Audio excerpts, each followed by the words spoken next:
ஒரு car டயரோடைய stepney wheel இருக்குல்ல, அதை விட அதிகமாக யூஸ் பண்ண ஒரே பிளேயர் இவர் தான் அப்படின்னு சொல்லிட்டு நவ்ஜோத் சிங் சித்து அவர்கள் வந்து கோவமாக ஒரு விஷயத்தை எக்ஸ்பிரஸ் பண்ணியிருக்காரு. அதை நான் வழிமொழிகிறேன்.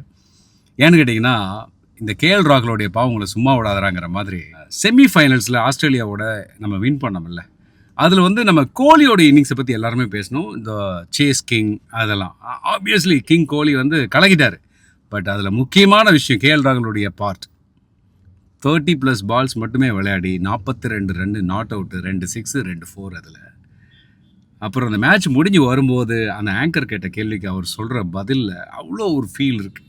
Sometimes I'm sitting there thinking, what more can I do? Everywhere that I've been asked to play, I've played, and I feel like I have performed my role. Whatever's been told to me by Rohit's been the captain for the last 4-5 years, and whatever he's told me, I feel like I've done that to the best of my ability. And இதுக்கு மேலே நான் என்ன தான் பண்ண முடியும் அப்படின்னு அந்த மனுஷன் ஃபீல் பண்ணி பேசின அந்த பேச்சு, நம்மெல்லாம் சர்வசாதாரணமாக இங்கே உட்காந்துட்டு ஹேஷ்டேக் போட்டு கேஎல் ராகுல்னு போட்டு ஒரு கேட்ச் மிஸ் ஆயிடுச்சுன்னா அவரை திட்டுறது, வையறது, அவரை அசிங்கப்படுத்துறது, இதெல்லாம் பண்ணவே பண்ணாதீங்க. யோ சீக்கா ஸ்ரீகாந்த் சொல்லுவார் கேஎல் ராகுலை பற்றி சொல்லும்போது, அவர் ஒரு ரோல்ஸ் ராய்ஸ்டா அப்படின்ட்டு. உண்மையிலே எலிகண்ட் அண்ட் ஸ்டைலிஷ் செம பிளேயர். ஸோ 3000 ODI ரன்ஸ் அடிச்சிருக்காரு கேஎல் ராகுல். ஸோ அவருக்கு உங்களுடைய தம்ஸ் அப் போட்டு வாழ்த்துக்களை சொல்லி ஃபைனல்ஸ் ஆட போகிறீங்க நம்ம டீம் இந்தியாவுக்கும் ஒரு வாழ்த்துக்களை போட்டு விடுங்க.